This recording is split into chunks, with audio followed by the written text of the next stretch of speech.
म्हणे भूमंडळी तुका म्हणे भूमंडळी आम्ही बळी विरगाडे चला वाटू एकमेका वैष्णवनिका संभ्रम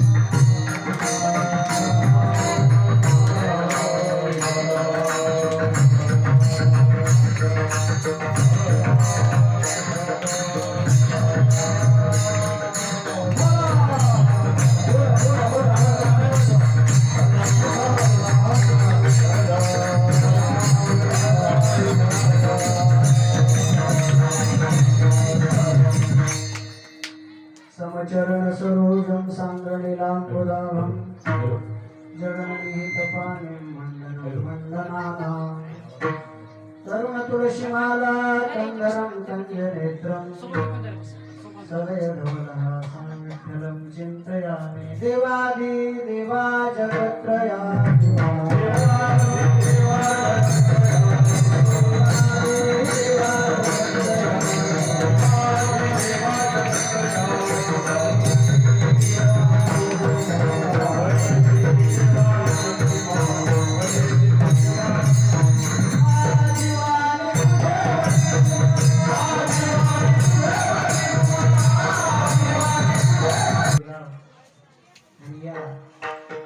अनेक साधू संतांच्या पदस्पर्शाने पुनीत झालेली होती पवित्र गंगेच्या तीरावर आणि गेल्या अनेक वर्षापासून भगवान दत्तात्रयाचा जन्मोत्सवाचा गेल्या काही दिवसापासून ही अल्पशी सेवा एक माझ्यासारख्या पामराकडे आलेली आहे आणि ती सेवा भगवतचरणी समर्पित करण्यासाठी आपण नामनिर्देश कोणाचाही करत नाही. आलेले उभे असलेले सर्व टाळकरी गायक वादक तुम्ही श्रवणासाठी आलेले सर्व श्रोते सज्जन बांधव आणि मोठ्या प्रेमानं आमचे लाला महाराज आणि आमचे पंडित महाराज हेही या कार्यक्रमाच्या निमित्तानं उपस्थित आहेत. काही परिचित अपरिचित सर्व असणारी मंडळी आणि अल्पशा वेळामध्ये आपण या अभंगाचा भाव प्रकट करण्याचा प्रयत्न करू. सज्जनो, कार्यक्रम कितीही दिवसाचा जरी असला तरी आपल्या वारकरी संप्रदायामध्ये त्याची सांगता काल्याच्या कीर्तनाने केली जात असते. काला काला म्हणजे प्रसाद. प्रसाद म्हणजे काय आपण त्याचा थोडासा पुढे विचार करणार आहोत. आणि म्हणून या काल्याच्या प्रसंगाने मी आपल्या समोर जो अभंग निवडला तो काल्याच्याच प्रकरणातील श्रीमंत श्री देहू निवासी जगद्गुरु तुकोबाई यांचा 4 चरणाचा काला कोण करत, काला वाटण्याचा अधिकार कोणाला आणि काला वाटणाऱ्याचा अधिकार काय, असा या अभंगाचा अल्पसा भाव आहे. काला मी सांगून गेलो, काला हा प्रत्येक कार्यक्रमाच्या शेवटी केला जातो. सप्ताहामध्ये पहिल्या दिवशी काला नाही, 7व्या दिवशी देखील काला नाही, 8व्याच दिवशी काला. का? काल्याचं कीर्तन पहिल्या दिवसाच्या कीर्तन करायला येत नाही का?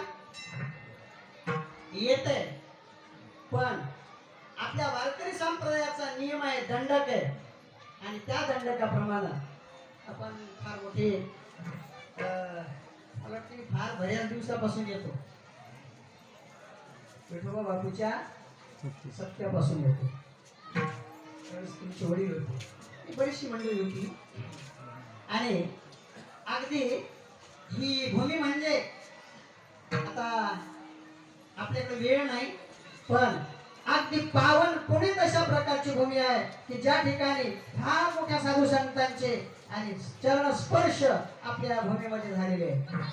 आणि म्हणून इतरत्र वाह्यात वेळ न घालवता आपण आपल्या अभंगाकडे येण्याचा प्रयत्न करू. काला म्हणजे जी सेवा केली पहिल्या दिवसापासून, ज्यानं ज्यानं जी सेवा केली आणि त्या सेवेच्या मोबदल्यामध्ये आज भगवान परमात्मा आपल्याला देणार प्रसाद देणार आहे. आज घेण्याचा दिवस.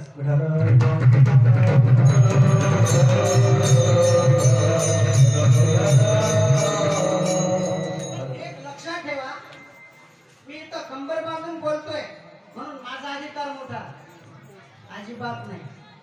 घेण्याचा अधिकार त्यांना आहे. ज्यानं कोण सेवा केली असेल त्याला अधिकार आहे. मग कोणी मॅट टाकली असेल, कोण वाढला असेल, कोण काही अन्नदान केलं असेल, त्या सगळ्यांचा अधिकार आज घेण्याचा आहे. आणि शास्त्र असे ज्याला देता येतं त्यालाच घेण्याचा अधिकार आहे. आपण थोडासा विस्तार करणार आहोत या संबंधानं. दिल्याशिवाय घेण्याचा अधिकार नाही. मग देवाला काय द्यायचंय?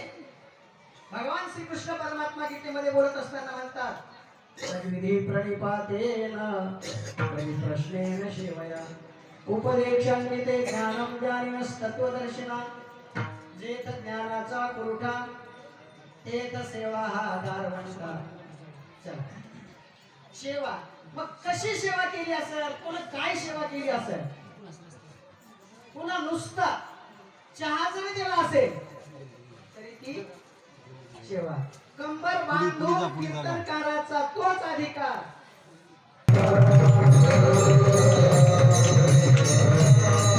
केली ना सेवा, आणि सेवा केल्याशिवाय मिळत नाही हे सांगून जाईल. ज्याला काही देता येतंय त्यालाच घेण्याचा अधिकार आहे. आणि भगवान परमात्म्याचं वाक्य आहे, देवा पुढे तेव्हा त्याची जाते एखादी द्यावंच लागतं. तसं देवाकडून काही जर घ्यायचं असेल तर आपल्याला त्याला द्यावंच लागतं. पण एक भाग असा आहे, आपण थोडं जरी दिलं तर तो देणारा अनंत हातानं देणार आहे. म्हणून देणं शिकलं पाहिजे.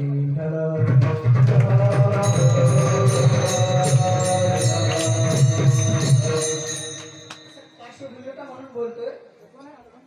एक महान कवी होऊन गेले बाबा कालिदास महाराज.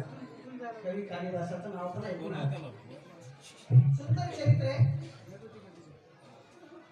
एके दिवशी वैशाख महिन्यात ऊन तापलेले, एक अगदी गरीबीने पेटलेला माणूस, पायात चप्पल नाही का, अंगावर फाटको आणि फक्त गुडघ्यावर धोतर आहे, फाटकी बनी नाही, डोक्यावर कुठल्याही प्रकारची टोपी नाही, फेटा नाही, ना छत्री नाही, ऊन तळपत आहे. आणि अशा उन्हामध्ये रस्त्याने जात असताना कालिदास महाराजांनी बघितलं. देण्याचा अधिकार सांगतोय मी तुम्हाला, कथा सांगत नाही. कालिदास महाराजांनी पाहिलं, अरे अरे काहीचे दुःख काहीला जाणवतात, कितीला सांगता येत नाही. व्यालीचा कळवळा, व्याली जाणे, गरिबीचं दुःख श्रीमंताला नाही. एसीच्या गाडीत फिरणाऱ्याला गरिबीचं काय दुःख हे माहित नाही. तेव्हा कालिदासांनी पाहिलं, अरे अरे काय भाग्यहीन माणूस आहे, पायात चप्पल नाही आणि डोक्यावर कुठल्याच प्रकारचं असणार आणि त्याला झाकल्या करता नाही. दया निर्माण झाली. काय करावं, त्याचे पाय फोडत भाजत आहे. वैशाख महिन्यात ऊन आहे. कालिदास महाराजांनी आपल्या पायातली चप्पल काढली आणि त्याला पायातली चप्पल काढली आणि दिली. पण आता आपण दिली चप्पल, पण आता मात्र आपल्याला काही नाही. कालिदास महाराज तसंच अनवणी पायानं चाललं. एवढ्यामध्ये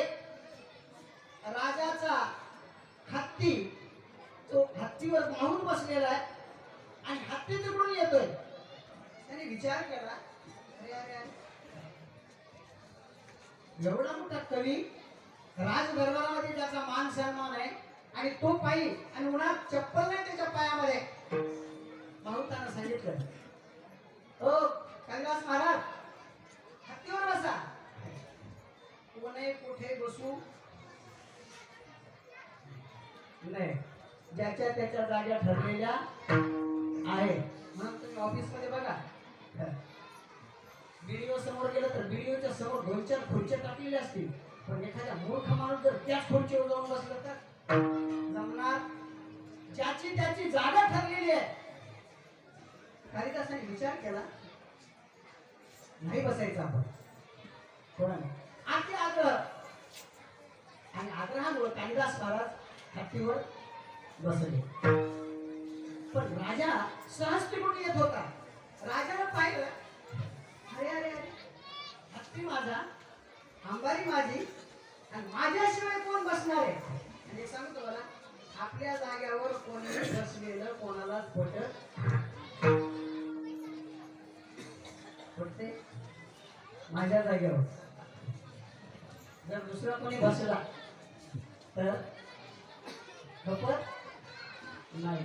पण एक लक्षात ठेवायला बोलून यदा कदाचित जागा जरी आपली असेल आणि त्या जागेवर जर एखादा विद्वान बसला तर मुळीच मनात आणायचं नाही.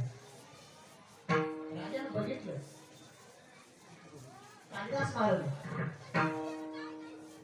राजाला पाहिल्याबरोबर कालिदास महाराज खाली उतरले, नमस्कार केला. राजा, चुकलं माझं, मी तुमच्या जागेवर बसायला पाहिजे नव्हतं, पण बसलो. विचारलं, कालिदासा कसा बसलास तू, माझी जागा आहे, माझ्या जागेवर कसा बसला. फुकट बसलो नाही म्हणे, फुकट बसलो नाही म्हणे, मग आधी द्यावं लागतं, त्यावेळेला मिळत असतं. म्हणजे असं तू काय दिले. एक दरिद्रीला पिडलेला माणूस होता, उन्हात त्याच्या डोक्यावर टोपी नव्हती, फेटा नव्हता, ना छत्री नव्हती.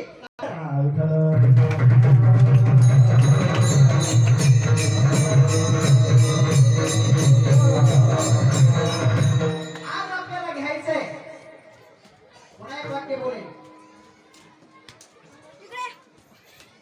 देणाराचा अधिकार मोठा असतो. आता पण मंदिरात आल्याच्यानंतर नारळ फोडतो, नारळ वाटण्यात आनंद आहे का घेण्यात. हा वाटणे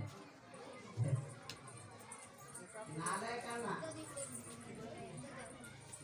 वाईट समजू नका. ज्याची लायकी नाही तो त्याचा विग्रह ना लायक तो, त्याला घेण्यात मजा वाटते, पण शहाण्या माणसाला देण्यात आनंद वाटतो.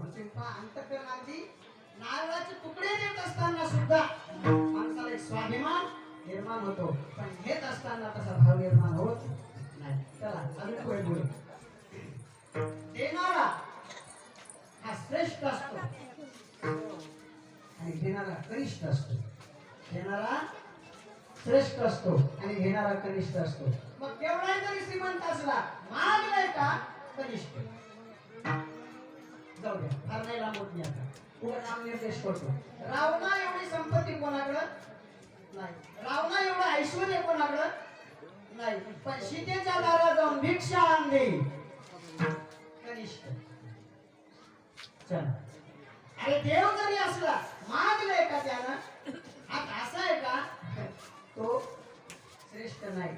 आपल्या सगळ्यांना इतिहास माहिती, श्रीमद भागवत सांगतं, बळीराजाच्या दारामध्ये भगवान वामन गेले आणि मागितलं त्रिपाल भूमिदान मागितली, म्हणून बळीराजापेक्षा भगवान परमात्मा देखील श्रेष्ठ नाही. कशावरून नाही तर बळीराजाच्या दारामध्ये द्वारपाळ म्हणून राहावं लागलं. कशाचा परिणाम, मागण्याचा.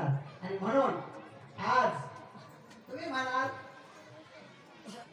आम्हाला तर भगवान परमात्मा देणार आहे, पण आम्ही फुकट घेणार नाही, काहीतरी सेवा केली आणि सेवेच्या मोबदल्यामध्ये घेणार आहे, आणि सेवेच्या मोबदल्यामध्ये घेणारा श्रेष्ठ असतो.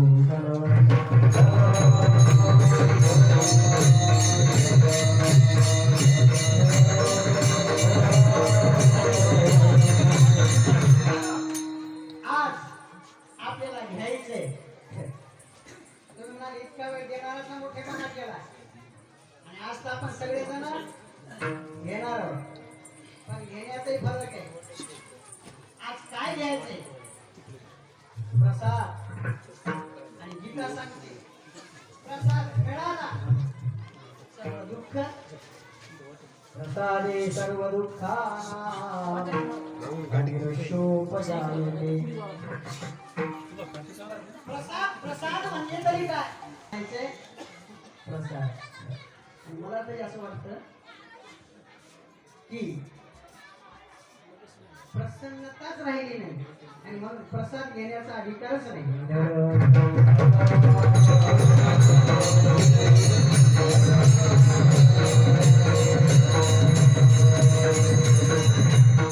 विषयांतर होते, बोलत नाही आपल्याला. प्रसन्न आहेत का आपण? नाही प्रसन्न. कशावरून नाही तर जे मिळेल त्याच्यामध्ये समाधानी राहणं हा प्रसन्नतेचं लक्षण आहे. पण आपण जे मिळाले त्याच्यामध्ये प्रसन्न राहत नाही, म्हणून प्रसादाचे अधिकारी नाही. म्हणून प्रसाद म्हणजे प्रसन्नता. आणि त्या भगवान परमात्म्याची आज आपल्याला प्रसन्नता रूपी प्रसाद घ्यायचा आहे. पण तो प्रसाद देणारे कोण आणि प्रसाद कुठे केला जातो, त्या प्रसादाचा अधिकार काय, असा या अभंगाचा भाव आहे.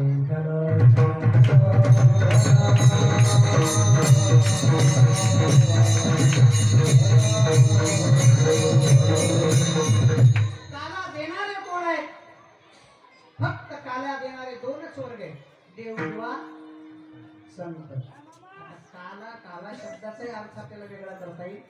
एक प्रतिकात्मक काला, तो काला म्हणजे दही आणि लाई, हा प्रतिकात्मक काला आहे.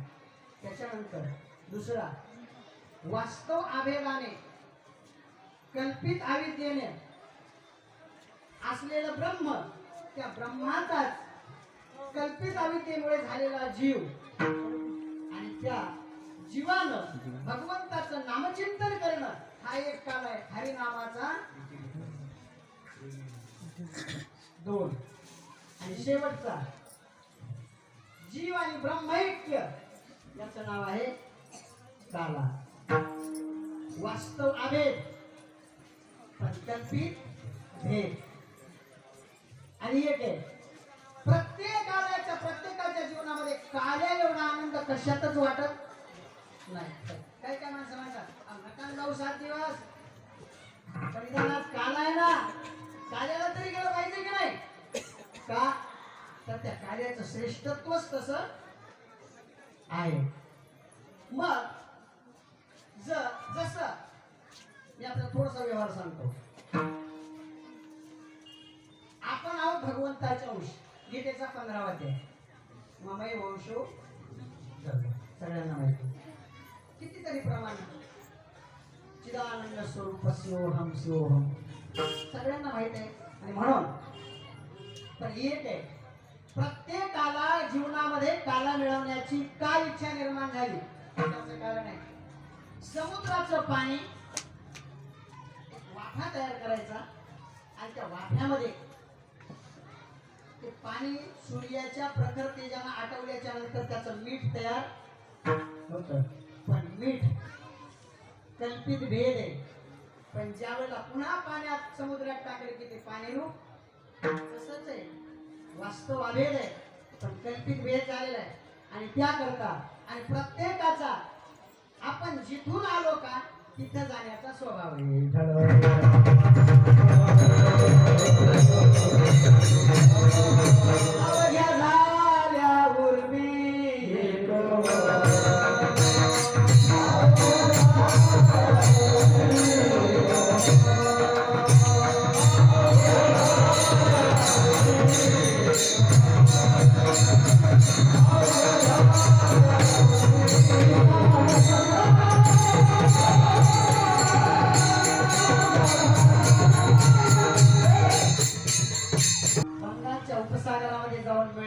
त्याच वेळेला तिथं समाधान आहे. तसं प्रत्येकाच्या जीवनामध्ये काला हवा वाटतो आणि तो काला एवढा श्रेष्ठ असल्यामुळं तो काला कोणालाही करता येत नाही. मी बोलून गेलो काला देणारे दोनच वर्ग आहेत, एक देव किंवा संत.